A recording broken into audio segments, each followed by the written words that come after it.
You will get advice left, right and centre, even from people who've never had children. Oh, hang on, the cat's like biting my dress. You suddenly see your baby like writhing with pain. I just fall in love with him more and more, just seeing how he is as a father.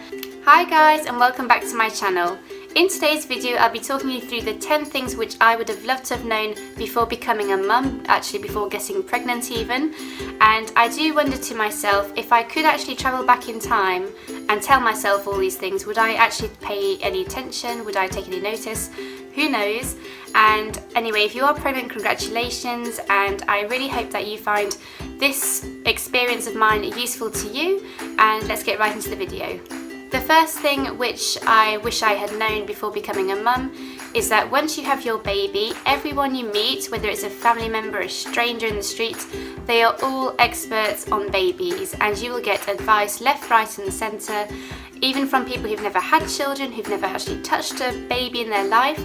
They are experts and they will just tell you exactly what you should and shouldn't do. Have you tried this method, or have you listened to that book or whatever? And so just prepare yourself for that, and it's very, very easy just to be on the defensive and, you know, back off from people. But I just try and take things with a pinch of salt and listen as well. You never know, there could be good advice sometimes, but just be prepared for a lot of experts.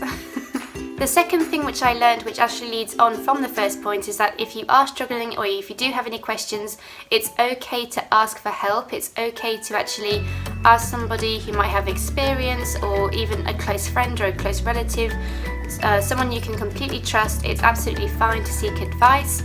You're not expected to be perfect. I mean, of course, it's a natural thing to become a mum, have children, it's fine, but it is difficult. It's not just a walk in the park, and if there was a perfect way to raise a child or to do this or that, then there'd just be little robots everywhere, everyone would be doing the same thing.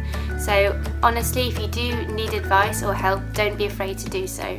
My third point is breastfeeding. Now, everyone says how natural it is for a woman to breastfeed their baby, that we've been doing it for thousands of years, and that if you want healthy children, to breastfeed them, but then you've got to cover yourself up in public. I mean, it's just such a controversial subject.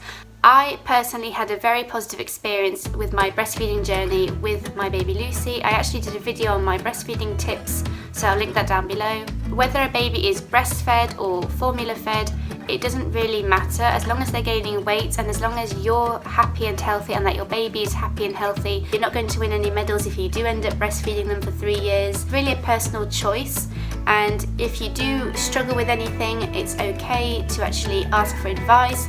There are so many different variables that people don't take into account when, oh yes, you know, you are breastfeeding. I mean, if the baby's not latching correctly, or even if he's got tension so he can't turn his head correctly, or you know, you've got a poor milk flow in one side of your breast or something like that. I mean, there are just so many different variables, and so never let anybody pressure you into doing it. At the end of the day, you will do what's right for your baby. If you are setting yourself up to be a breastfeeding mum, just be prepared for the letdown if you are unable to breastfeed or if things don't go quite according to plan.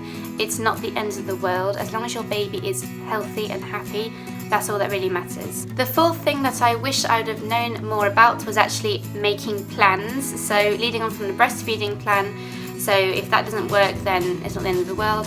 And in general, if you want to be that kind of person who's going to be, right, I'm going to make my own yogurt for my child, I'm going to do this for my child, we'll be doing like painting every day. It's really lovely to have some sort of thing to look forward to, but just be prepared. There will be days where you're tired. If you don't end up being this amazing earth mother which you actually hoped you would, that's fine. I think it's wonderful to try and be absolutely amazing and spot on 24/7, but in reality, obviously we can't. We're just tired, and especially if you're working as well, you get home and, you know, it's the last thing I want to do is start preparing things from scratch every single evening for my baby or for my husband. Sorry Max. That's just real life. And if you do end up not accomplishing those set goals that you had for yourself, it's not a failure. It's absolutely fine. Your baby will still grow and be happy and love you unconditionally. The next thing is, I wish I would have known how much I would actually change physically and mentally as well. Oh, hang on, the cat's like biting my dress. What are you doing? So obviously physically your body's going through so many different changes. You don't kind of recognize yourself for multiple months and even months postpartum you are still changing, and so yeah, that's quite scary. My perspective on life has completely changed. Your priorities change, you get all these new fears and these thoughts that you never had prior to becoming a parent, and this is all because of this one little human being you love and protect with all your life. And you change as a person, you suddenly have to put somebody else before you, and so yes, it's quite a big change.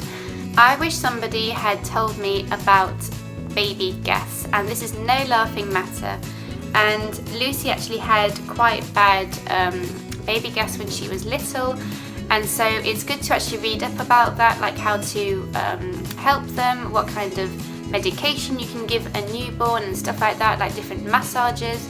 But yeah, it's definitely something which, as a new parent, you suddenly see your baby like writhing with pain or crying constantly because of this, and so yeah, it's kind of something which I didn't actually realise was a real issue, and so I would definitely advise you, I mean, now that I know, I advise you to kind of read up more about that and just prepare yourself. I mean, if you could get some kind of little medication pharmacy set up before your baby arrives, that's also a good point as well. It'll make you feel more relaxed knowing that you've got everything you need, you're like prepared.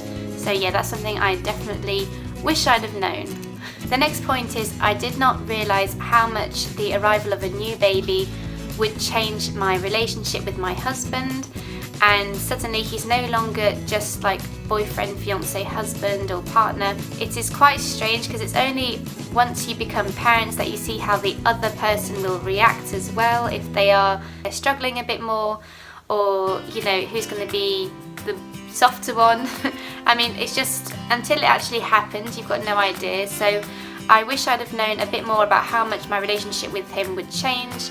Things are a bit more difficult intimacy wise, and also you're more tired, but it is just so worth it as well. I mean, I just fall in love with him more and more, just seeing how he is as a father, as a dad. It's really, really special, but yeah, prepare yourself as well.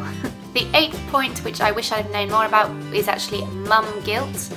And it is such an overwhelming feeling, and I mean, I was fine leaving my Lucy at the nursery. I didn't feel guilty about that. If you go out and see friends on your own, like childless, it's really strange. You're constantly thinking, should I be there and looking after her, and oh, I hope she's okay.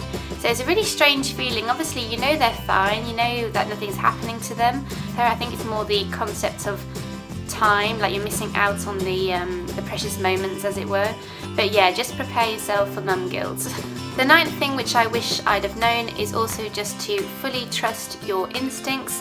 And there is a lot to be said for maternal instincts. If you do feel that something is wrong, don't hesitate to seek advice, or even just call a helpline, or just pop your baby down to the doctor just to check everything is okay.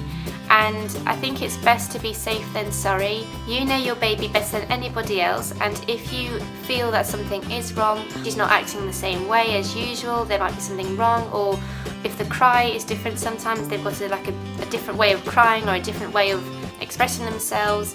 These are all little signals, so if you feel you're picking up on something, then I would advise you to then seek medical advice. I'm very lucky in regards to my father. He was a GP, a doctor, and so I can just pick up the phone and talk to him if I have an inquiry about anything regarding Lucy. At the end of the day, if ever you feel there might be something wrong, then it's better to seek advice and just check out. It might be absolutely nothing, rather than just be at home and worrying on your own. The final thing which I wish somebody had told me before becoming a mum is just prepare yourself for this overwhelming sense of love towards your baby.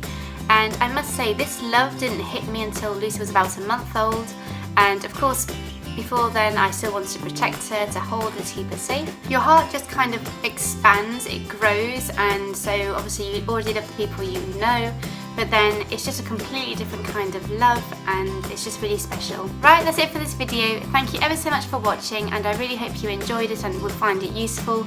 And don't forget to like, share and subscribe, and I'll see you in my next one. Bye guys!